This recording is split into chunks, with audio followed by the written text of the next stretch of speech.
Welcome to the Office Administration and Human Resources module in the framework of Curricular Pathways for Migrants Empowerment through Sport project.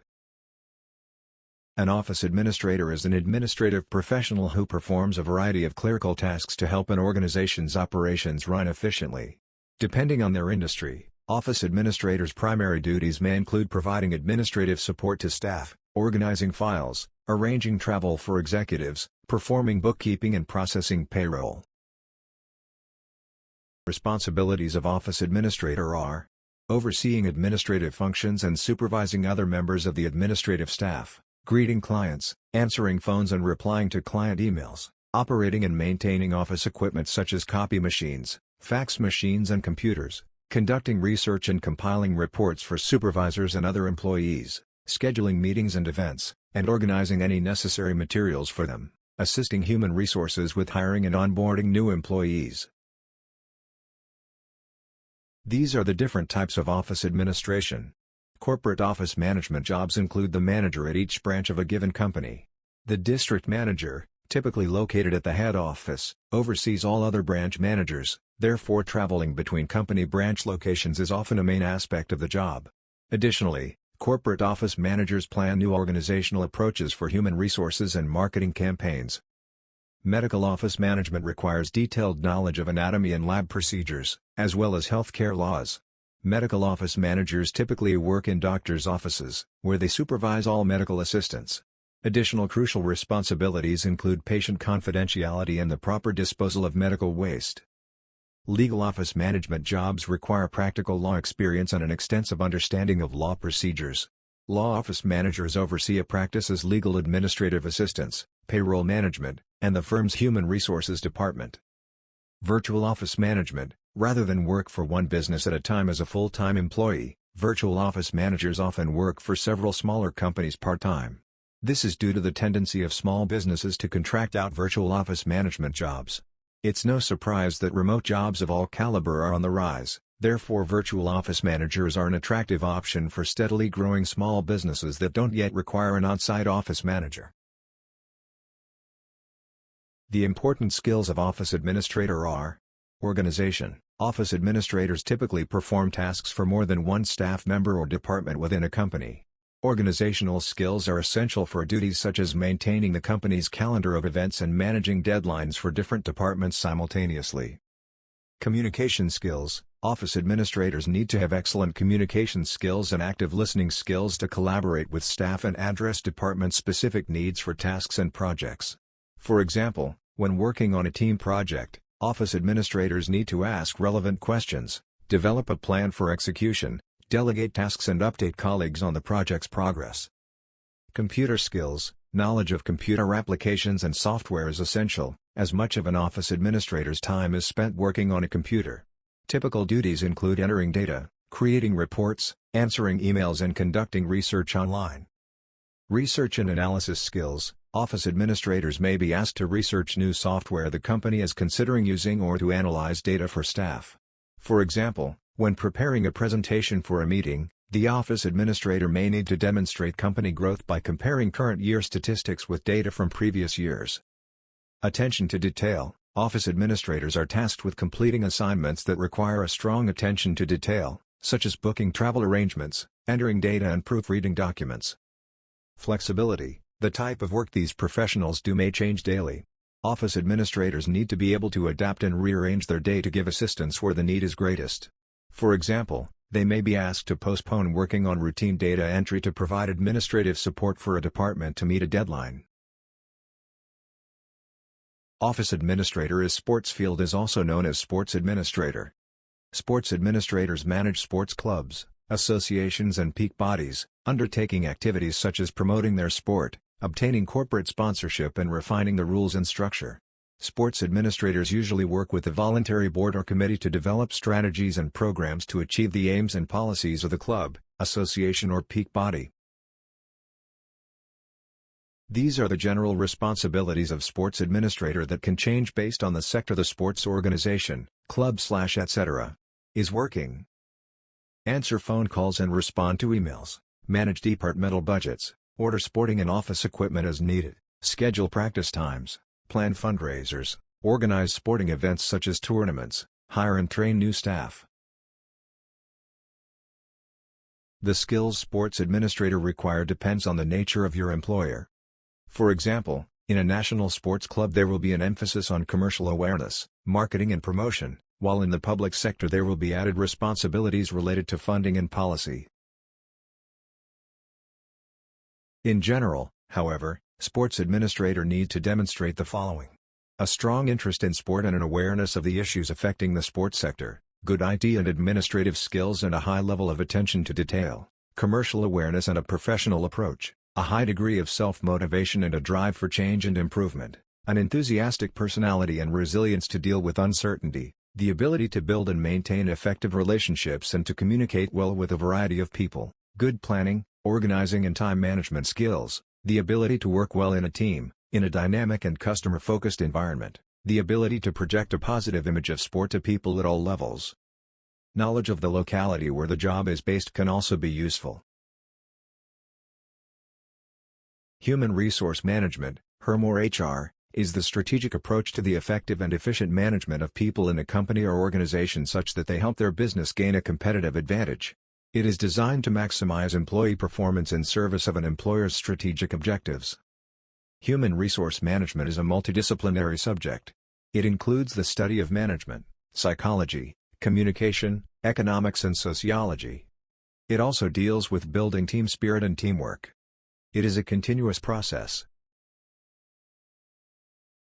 Human resource management is the process of recruiting, selecting, inducting employees, providing orientation, imparting training and development, appraising the performance of employees, deciding compensation and providing benefits, motivating employees, maintaining proper relations with employees and their trade unions, ensuring employees' safety, welfare and healthy measures in compliance with labor laws of the land, and finally following the orders, judgments of the concerned High Court and Supreme Court, if any.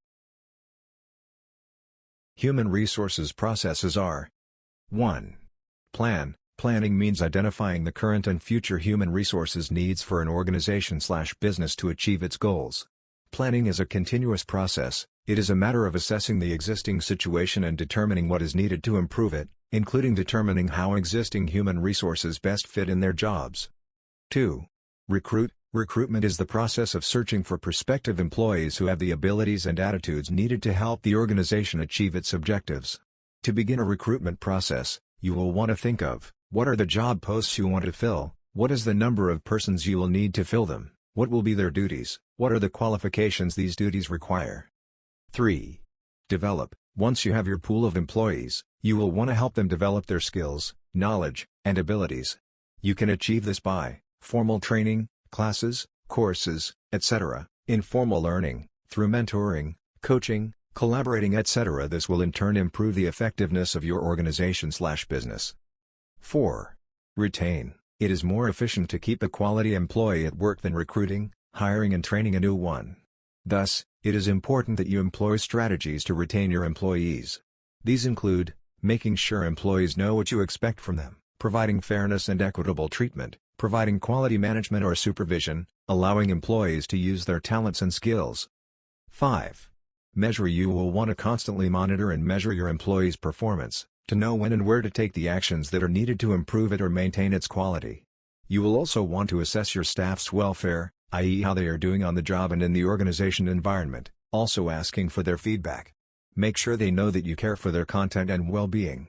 Gone are the days when HR management was the main skill that HR professionals needed to master. To succeed in our current dynamic and volatile business environment, human resources professionals need to have a broad set of general skills, as well as a deep understanding of their functional expertise. Which skills exactly? In this episode, we'll talk about the top 5 HR skills that every HR professional should have.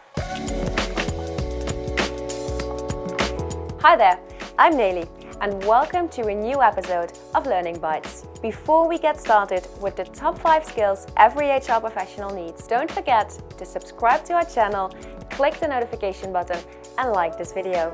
Without further ado, let's start with the first HR skill. 1. communication skills. Communication is essential in human resource management, as the HR professional is the link between the business and the employee. On the one hand, you're a people advocate, and on the other, you represent the employer. This requires great communication skills. You need to be able to communicate formally and informally, and in different ways, in both verbal and in writing, and both online and in person.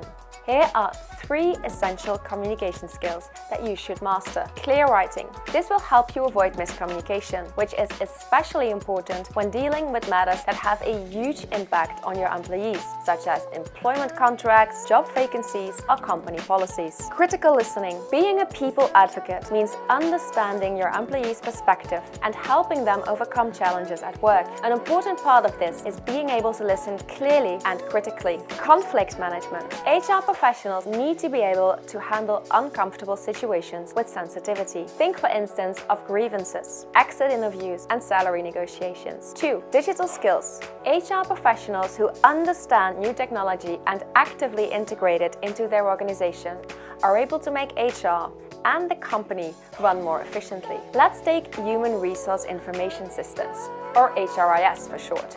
For example, most information regarding hiring, performance evaluation, payroll, rewards and benefits, and more is registered in an HRIS. HR professionals need to understand how to navigate these tools and interpret the data within. There are also many other tools and systems that HR can leverage, from social media platforms like LinkedIn to applicant tracking systems, with more being developed all the time. HR professionals need to be digitally savvy enough to keep up with the latest developments and understand how to use these to their advantage. 3. Data literacy and reporting skills. The work of HR is becoming more and more defined by data. Most HR generalists are now required to be analytically driven and oriented. This doesn't mean you need to be a data scientist, but you should be able to read, apply, create, and transform data into valuable information to influence decision-making processes. One example of data literacy in human resources is understanding key HR metrics. This includes metrics such as recruitment, engagement and retention, and employee value and performance. Having some knowledge of data processing tools such as Excel is also a great advantage. Being able to use metrics, KPIs, scorecards, or dashboards lets you take an evidence-based approach and will help you make better decisions. For example, when advising managers and employees and creating people policies. 4. Advisory skills and business understanding. One of the key HR skills is advising different stakeholders. You need to be able to advise employees, line managers and senior managers on personnel issues. Here are some issues that you might come across. Operational problems. For example, creating a reintegration plan for an employee or helping a senior manager formulate an email to the department. Tactical issues,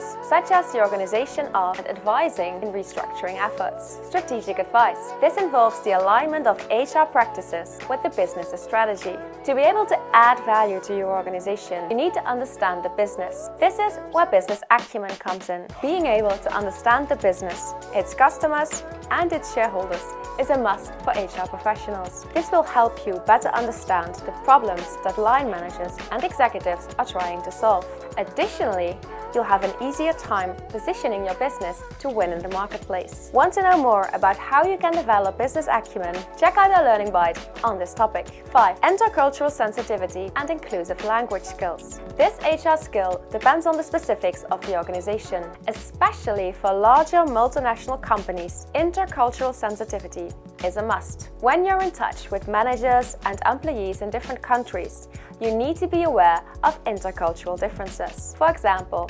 practices for managing and retaining people can differ tremendously between cultures. In India, it's common to get a promotion every year, while in the Western world, this happens on average every 3 to 5 years. Be aware also of communication differences. For example, in some countries, such as the Netherlands, direct communication is the norm, while other countries, such as Japan, tend towards more indirect communication. Using the wrong communication style may result in your message not being perceived as important or even being offensive. A tool that you can use to navigate intercultural communication is Hofstede's 6 dimensions model. With this model, you'll get insight into the levels of power distance: individualism, uncertainty avoidance, masculinity, long-term orientation, and indulgence of a culture. Another aspect of communication that you should pay attention to is using inclusive language. The kind of language that you use to communicate with your employees can have a direct impact on how respected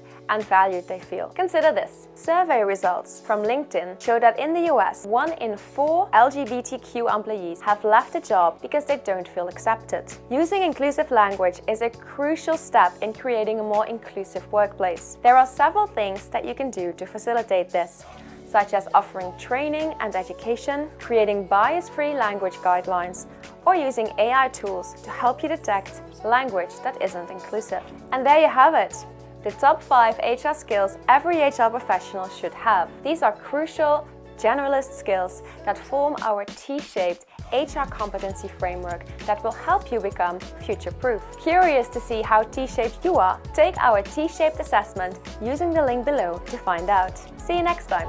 Human resource management, by its nature, is most productive in environments that focus on human capital, which is the primary resource of the sports industry. After all, sport is, in essence, the production and consumption of human, sporting, performance, and effective management of that resource is paramount in achieving positive outcomes for organizations. Following good HRM practice can enhance the sporting performance of an organization. It is necessary for sports organizations to develop a basic human resource management plan for how to functionally operate, and it is equally important to use the planning process in all facets of human resource activities to determine the right number and the right mix of employees. HR manager who works in the sports field must have experience in sports or strong interest in this field to understand what kind of professionals need to be hired, what kind of additional training need to be provided to staff. Human resource practices for sports organizations of any size include well-defined and current job descriptions. Club executives and directors need to know what skills, knowledge and abilities they need to hire, employees need to know what they're being hired to do, and supervisors and employees need to know what the job responsibilities and performance standards are that are being evaluated. Employee orientation. So often employers spend a lot of time and energy attracting new employees, only to leave them to their own devices once they're on board. The sink or swim mentality is common. If you don't engage an employee on their first day, they will not stay, which results in expensive turnover costs. Sound hiring practices. Bad hiring decisions can be costly. Ensure you have fair and consistent recruitment practices in place to eliminate the risk of making poor hiring decisions. Performance management. Employees need to receive feedback on how they're doing, and to provide input into how they believe they can improve on their performance. Goal setting that ties into the organization's overall business plan should also be part of this process. Employee guidelines. Written employee policies and procedures provide guidelines to employees on various issues such as overtime, sick pay, hours of work, etc. Compensation. Ensuring you are paying market compensation rates will enable you to not only attract quality employees, but also retain the ones you have. Training and development. Everyone benefits from ongoing learning, and this does not have to be a major expense. Training and development can consist of on-the-job training, lunch and learn sessions, relevant reading, online courses/workshops, external courses, etc. No matter how small your organization's commitment is to enhancing the knowledge of your employees, it will have a big impact on making them feel valued. Thank you for your attention and see you in the next module.